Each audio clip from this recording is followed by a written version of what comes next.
Menjelang perayaan Imlek yang tinggal sepekan lagi, pengurus kelenteng Tridharma Chandra Nadi di Kelurahan 10 Ulu, Palembang, Sumatera Selatan, mulai berbenah. Pengurus kelenteng mulai sibuk memandikan patung-patung dewa dan dewi yang ada di dalam kelenteng. Mereka juga membersihkan alat sembahyang yang akan dipakai umat beribadah. Pengurus juga memperindah suasana sekitar kelenteng dengan memasang lebih dari 2.000 lampion berwarna merah di halaman dan lingkungan kelenteng. Kelenteng juga dikenal dengan Kelenteng Dewi Kwan Im, merupakan kelenteng tertua di Palembang yang diperkirakan dibangun sejak tahun 1773. Saat perayaan Imlek, ratusan ribu umat Tridharma di kota Palembang datang ke tempat ini mulai dari tahun baru hingga pagi harinya. Imlek atau perayaan tahun baru berdasarkan penanggalan yang berpijak pada pergerakan bulan memang lekat dengan bangsa Tionghoa. Tradisi ini dipegang keturunan Tionghoa di berbagai negara, termasuk Indonesia. Bangsa Cina memang memiliki peran besar dalam peradaban dunia, terutama daya jelajah masyarakatnya ke pelosok dunia. Hasil penelitian juga memperlihatkan bahwa historiografi atau penulisan sejarah Indonesia tidak lepas dari peran bangsa Cina di Indonesia.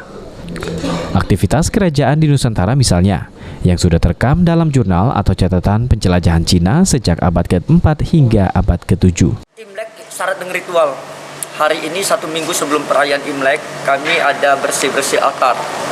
Jadi kalau di rumah juga ada mengantar dewa dapur naik ke langit untuk melaporkan kegiatan kita selama 1 tahun. Nah, di tempat ibadah juga begitu.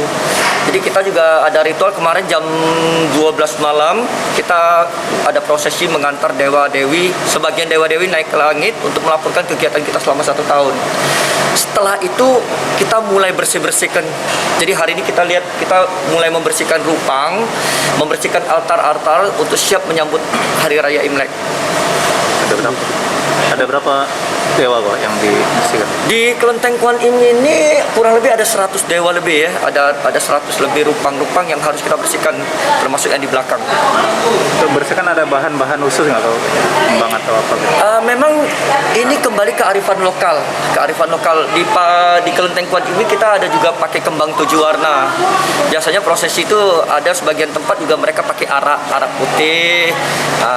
Ada juga yang pakai air biasa.